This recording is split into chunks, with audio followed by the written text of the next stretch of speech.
The call came just after midnight, a voice I knew, too familiar, too smug. "Your daughter's finished," the sheriff said. I could hear the ice clinking in his glass. He was drunk, maybe, or just high on the power he thought he owned. "My boy broke her arm. She should have stayed quiet. This is my town." Then he laughed, a slow, ugly sound. I said nothing, just let the line go dead. I looked at my daughter, asleep on the couch with her cast resting awkwardly against her chest. She hadn't wanted me to go to the hospital. She hadn't wanted to make it worse. She thought silence meant safety. But I knew better. 15 years in the Secret Service taught me how silence is weaponized, how it lets predators build kingdoms out of fear.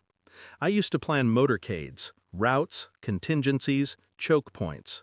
I learned how to move presidents through hostile streets without a scratch. I also learned how one wrong turn could collapse the entire structure. That sheriff had just handed me his son's vulnerability, and I would show him exactly what silence could cost. The town bent around him, judges, deputies, the local press. They all looked the other way when his son staggered home drunk or peeled rubber down Main Street at 3 in the morning. But breaking my daughter's arm wasn't just recklessness. It was a message, a warning to stay small. I wasn't built for small. I ran scenarios in my head the way I used to for presidents, entry routes, exit routes, how headlights moved across narrow roads at night, where shadows swallowed mistakes. The boy drove a cherry red sports car his daddy bought to keep him quiet. I'd seen it fly past my shop enough times to memorize the sound of its engine. Cocky, predictable. He thought the road was his. He never realized someone else was listening. I started small, watching patterns.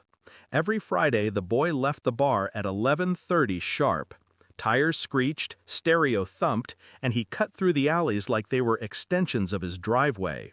I didn't drink. I didn't sleep much either. I just waited. The sheriff called again once, this time to gloat.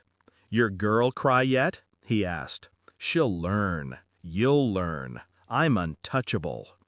I bit down so hard my teeth hurt, but my voice stayed calm. "You're right," I said. "You own this place." Then I hung up, already sketching the map in my mind. One alley, narrow, blind corner, wrong turn, and there's no correcting. The boy's speed would do the rest. No weapons, no chase, just gravity and arrogance meeting brick and steel. Every president I ever protected had a shadow route, the one we never published, the one no one was supposed to know. This boy was about to discover his. The night came quiet, moonless. I parked 2 blocks away, hood up like I was just another mechanic with an engine that wouldn't start. At 11:32, the sports car's growl reached me. I could feel it before I saw it, bass rattling the windows, laughter spilling out.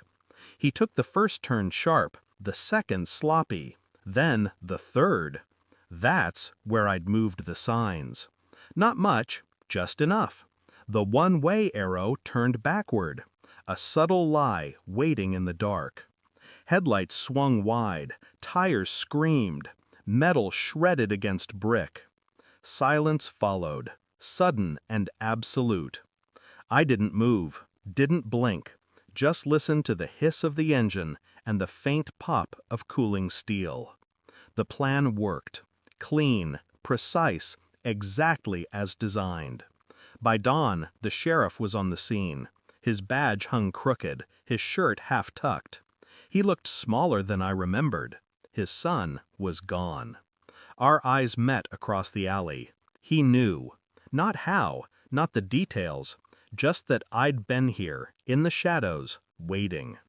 He opened his mouth, maybe to threaten, maybe to beg, but nothing came out. I stepped closer, close enough that he could smell the oil and iron from my coveralls.